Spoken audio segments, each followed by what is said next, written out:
Hi, my name is Alexander. This is the second video about Next.js framework, where we will add authentication to the project created in a video, Next.js 16 plus TypeScript Part 1, Convert React Application.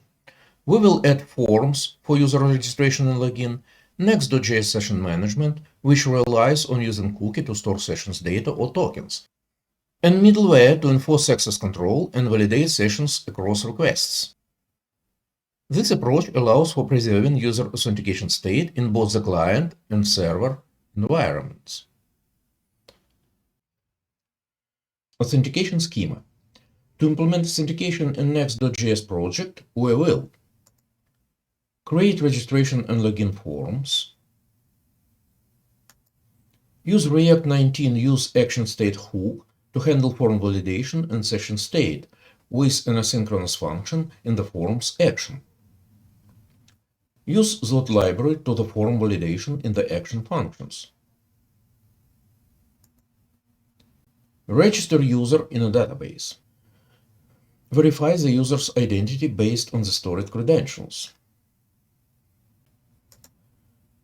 Implement session management to ensure that the user's authenticated state is preserved across requests. We will add authentication to our previous project, Next.js React app, that we created in a video, Next.js 16 plus TypeScript Part 1, Convert React Application. Let's create a projects folder, Next.js Authentication.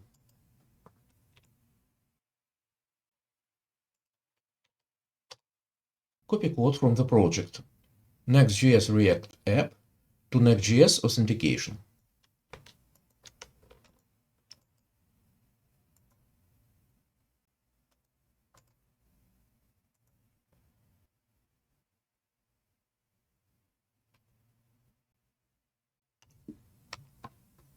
npm install. Check that application works. Application works. Start Visual Studio Code. Let's implement format on save in Visual Studio to automatically format our code every time we save a file.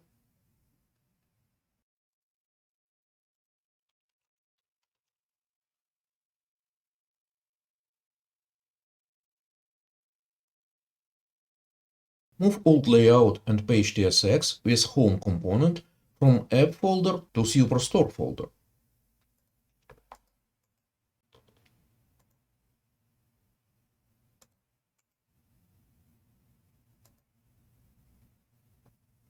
And rename root layout to layout.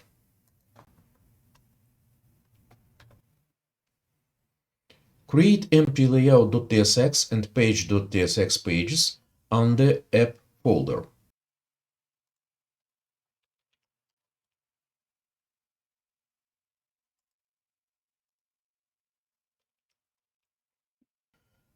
To automatically generate default code for the components, we have to install extension. ES7 React Redux GraphQL React Native Snippets.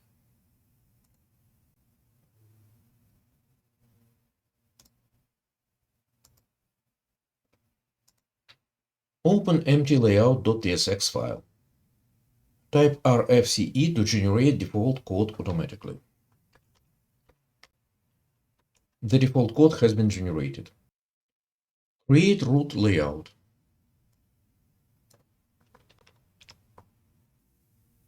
Create empty page.css file.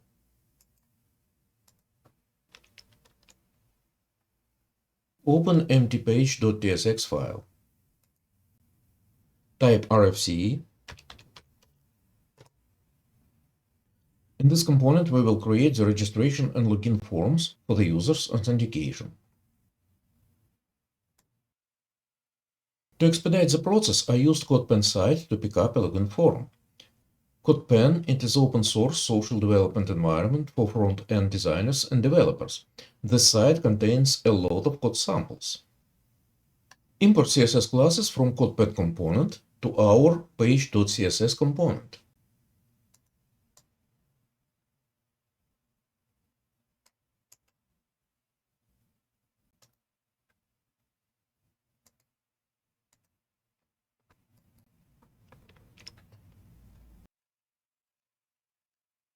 Add minor changes.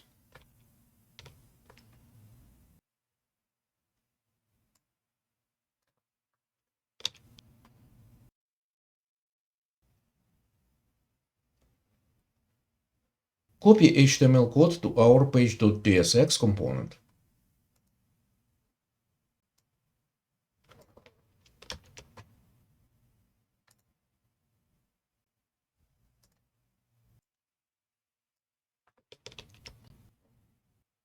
Correct input fields.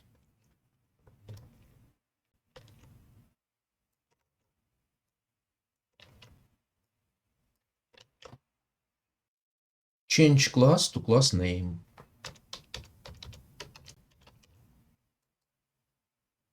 Remove style display none from the register form. Add names to input fields and change fields in the register form.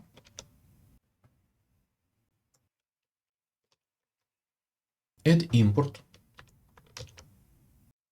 Change component's name to login.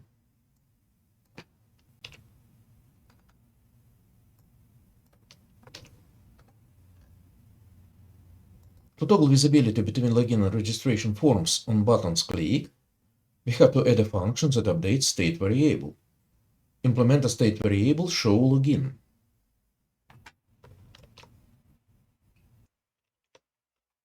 useStateHook only works in a client component, but in Next.js the components are server components by default. To fix, mark the file with the useClient directive. Based on state variable showLogin, apply CSS classes to active and not active buttons and add functions to buttons click.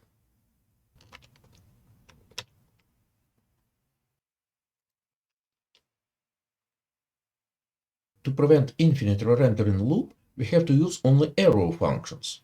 It is because using setState directly in React Event Handler causes an infinite re-rendering loop, because it executes immediately during the render phase, which in turn triggers another render. An arrow function, however, provides a function reference that is executed after the button is clicked. Add condition to toggle visibility between login and registration forms based on the state variable showLogin.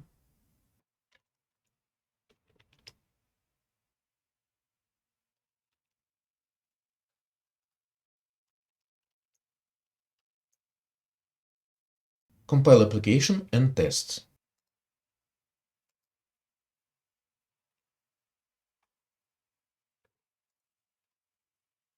With the help of CodePensite, we could quickly create login and registration forms. Let's test the toggle between the login and registration forms. It works. Add use action state hooks for login and registration forms to handle form validation and session state.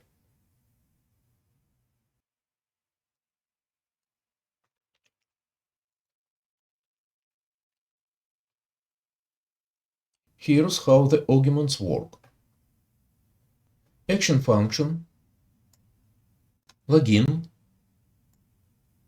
or register are server-side functions that runs when the user submits the form or clicks on the button. It receives the current state as the first argument, followed by the form's data. This makes it easy to perform stateful updates based on the previous results. Initial state sets the starting state before any submissions. This can be any serializable value, like an object, string, number, or undefined. State, the current state returned from our action. Initially, it uses initial state and then updates with the results of each form submission.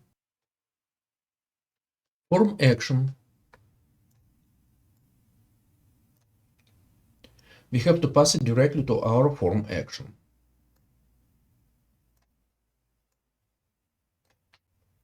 Form action corresponds to the function in use action state hook.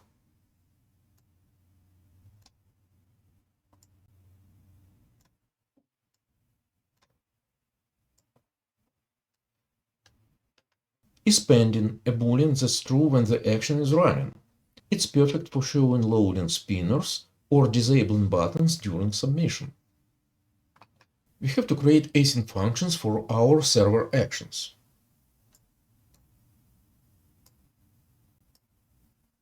Add auth.js file in auth directory.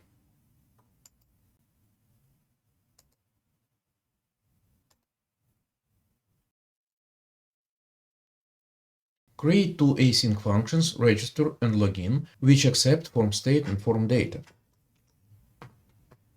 For form field validation, we will use Zot library. Install Zot package.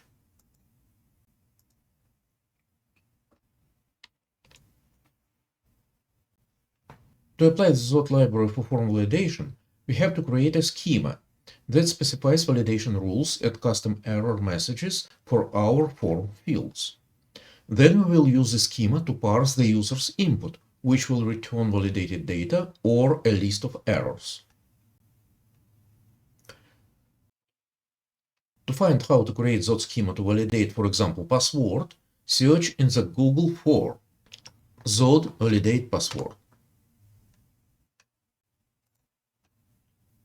Output with the code is below. Based on this code, we can define our Zot object schema under the lib folder file zot-schema.js.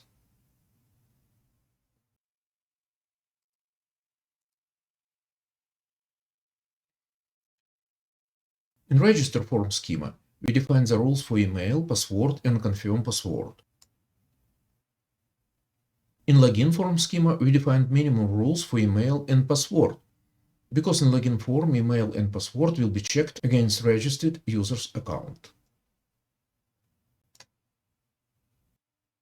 Import Zot objects to our action functions for login and register forms and use saveParse method to validate data without throwing an error if the validation fails.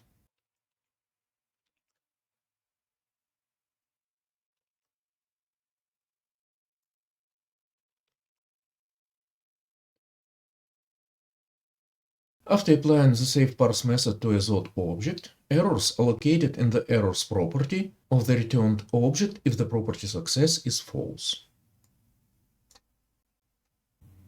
If validation is not successful, we return our object containing email value in all errors. This object becomes a new state of our form. In login form, it is login state object. In register form, it is register state object.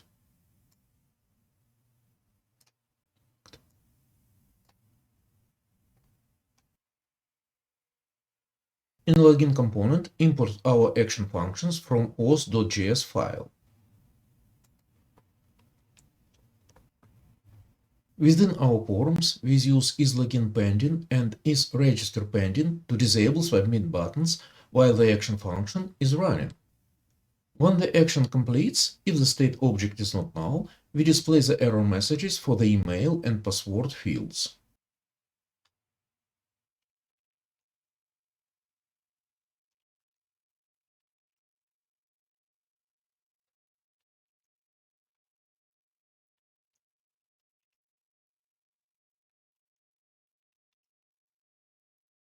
Add error class to page.css.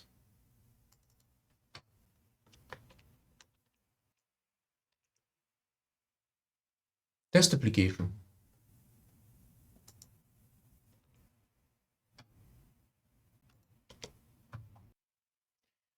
Add wrong and then write data.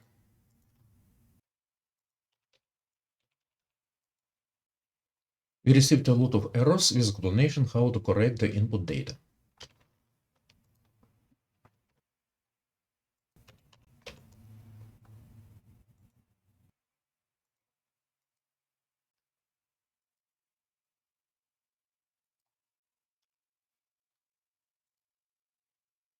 Application works as expected.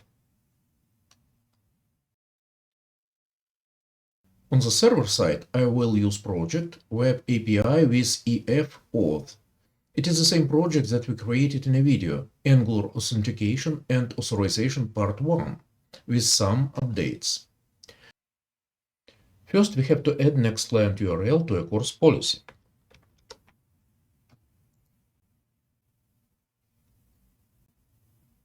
We will use the same database store with the tables products, product type, users, where the user accounts are stored.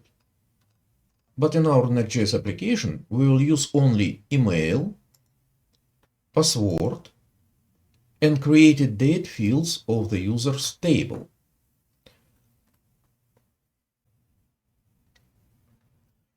On the server side, I created two methods for user registration and login in our .NET Core RESTful API: login and registration.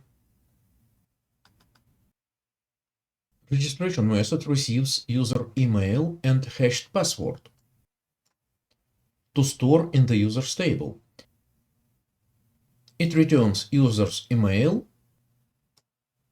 or error to the server-side action function register.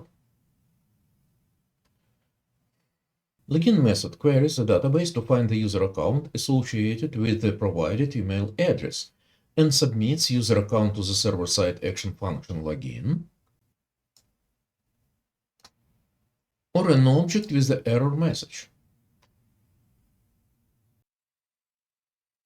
In a client application, add the file constants.tsx with base URL as a root address for all requests to the .NET Core RESTful API.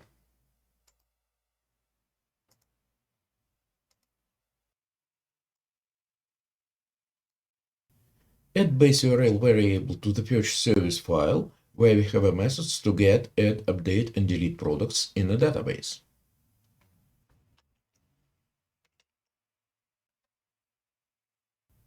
Under the services folder, create the file auth.service.ts and add HTTP registration method with a request to the server-side registration method and HTTP login method with a request to the server-side login method.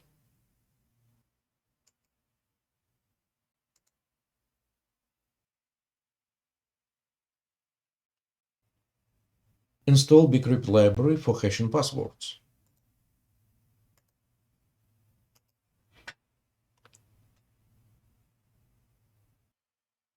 In an action function register, once form validation passes, add code for hashing password and call HTTP registration method to create the user account in a database.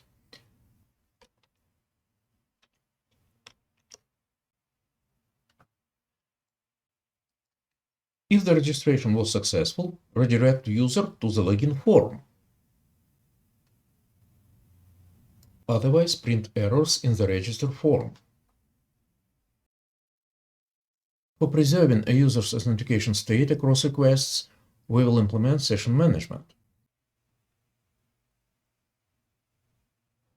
In the action function login, after a user successfully logs in, we can create a token containing user's data, like email, and store it in an HTTP-only cookie, which prevents client-side scripts like JavaScript from accessing it.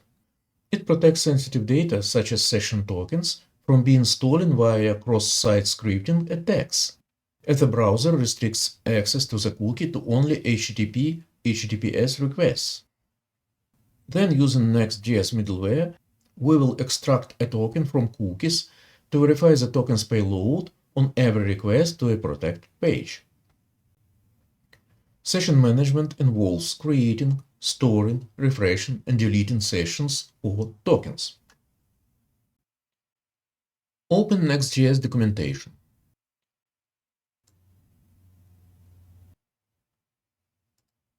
We will use stateless session type, which includes generate a secret key which will be used to sign our session and store it as an environment variable.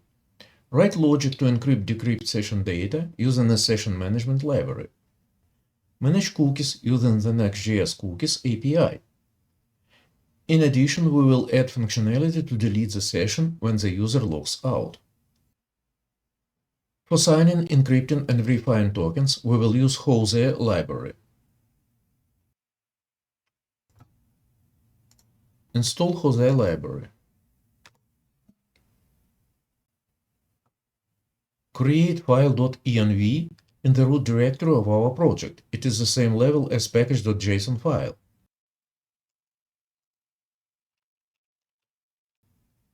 Define variable session secret with react_app_prefix and add our secret key in environment variable.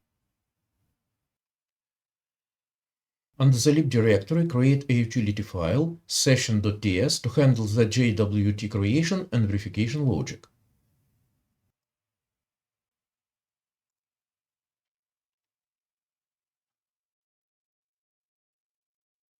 Create code based on the sample in Next.js documentation.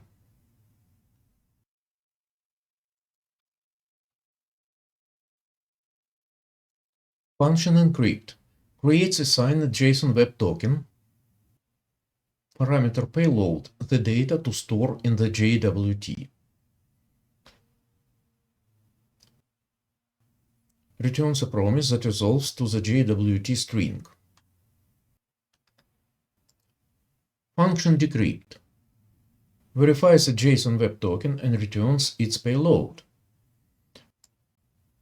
Parameter session represents the JWT string to verify.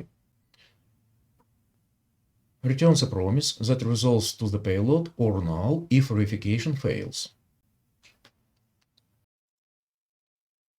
Setting cookies. Import cookies from Next headers.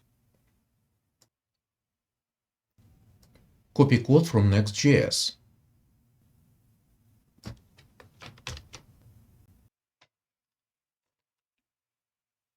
Change user ID to email. To store the session in a cookie, use the Next.js cookies API. The cookie should be set on the server and include the recommended options.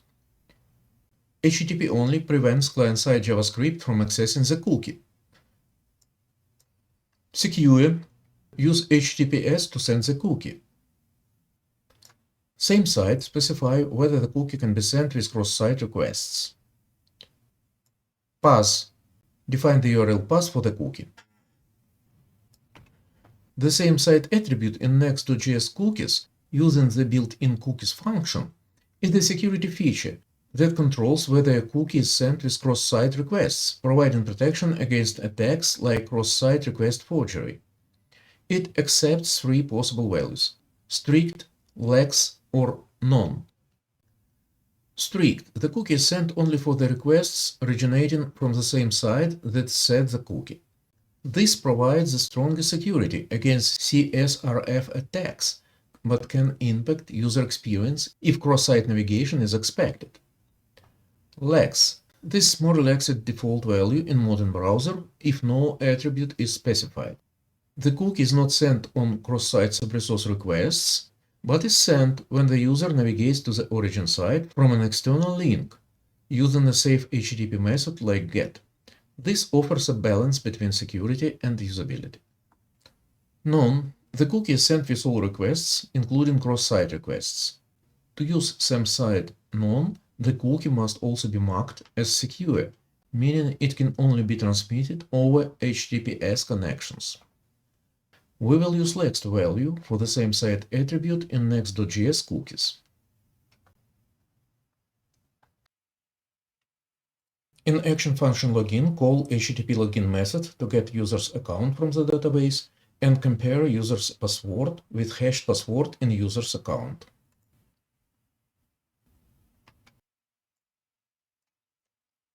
Upon successful password validation, create a session cookie and redirect user to the requested page. Or print the error message in a login form. Add use server directive and all required references to the auth.js.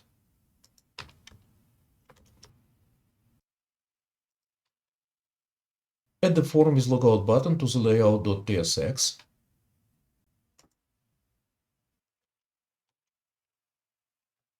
And in the auth.js file, add action function logout to delete the session cookie and redirect user to the login page.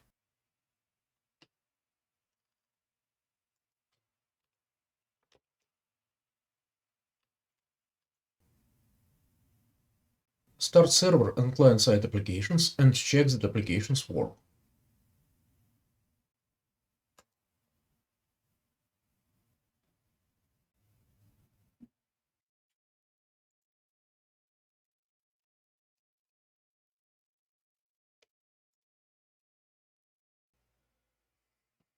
First, you have to register user. Check user stable.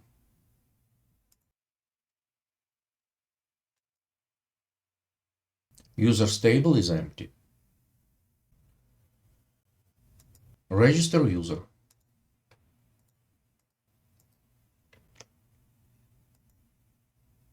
Register method redirected us to a login page. Check user stable. The user is registered. User stable contains user's email, hashed password, and created date. Try to register the same user again.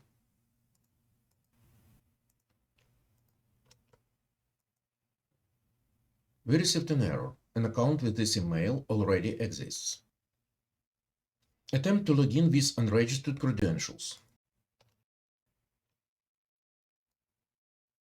We received an error. User with email s@gmail.com doesn't exist. Please register user. Let's try to log in with an incorrect password.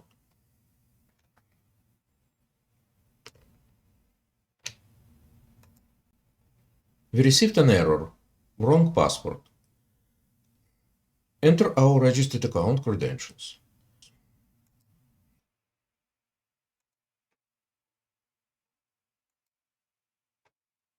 Application provides errors. In HTML, HTML cannot be a child of main. This will cause a hydration error. It is because within a root layout, we have a nested layout under the Superstore folder.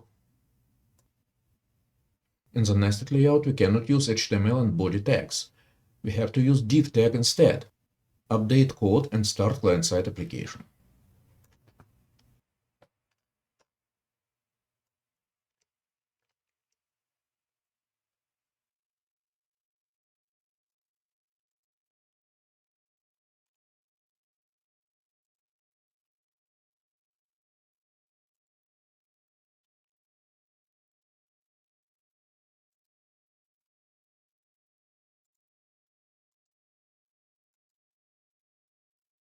Application works, but one problem still exists. User can change URL manually and get access to the protected pages without authentication.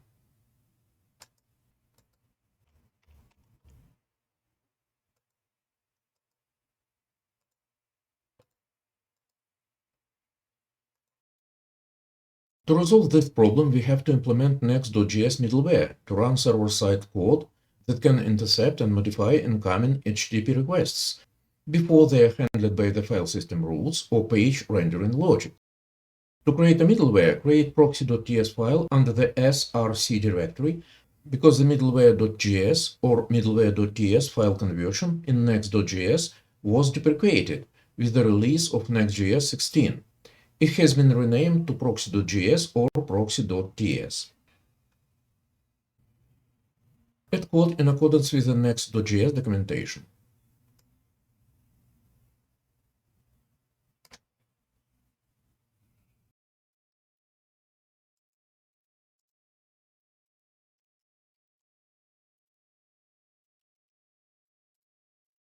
Proxy.ts intercepts every incoming request by default. We have to configure matcher array to indicate to what path the middleware should run on. For our application, it is every path under the Superstore folder. Within the proxy function, we use cookie functions from next headers to read the session cookie from the incoming request. Retrieve token from the session cookie. Validate token using the server-side decrypt function. If the token is valid, we allow the request to proceed using nextResponse.next. If the token is invalid, we redirect the user to a login page. For this, we added start URL to the constants.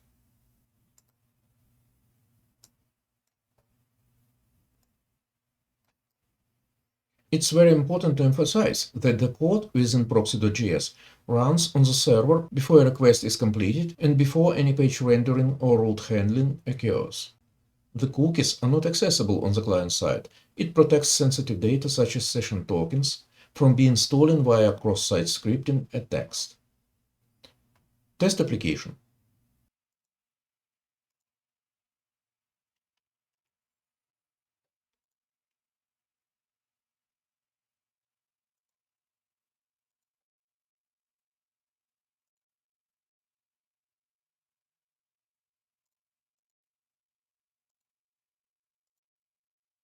Test when non-authenticated user manually changes URL. Log out.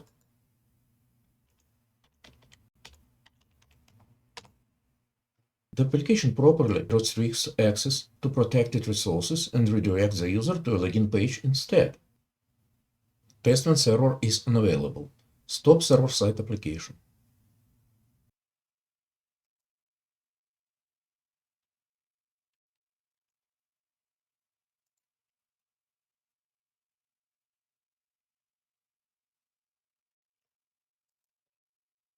We received the message, unable to connect to the server.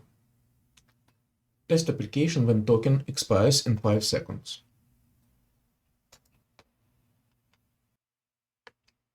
Start server-side and client-side applications.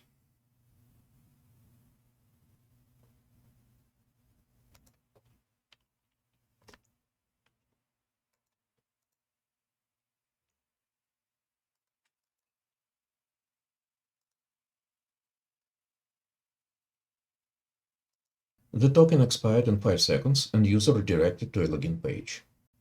Application works as expected. That's all what I wanted to show you in this video. If you are enjoying this content and would like to see more and support my channel, please feel free to like this video and hit the subscribe button. Thank you for watching, have a good day, and bye!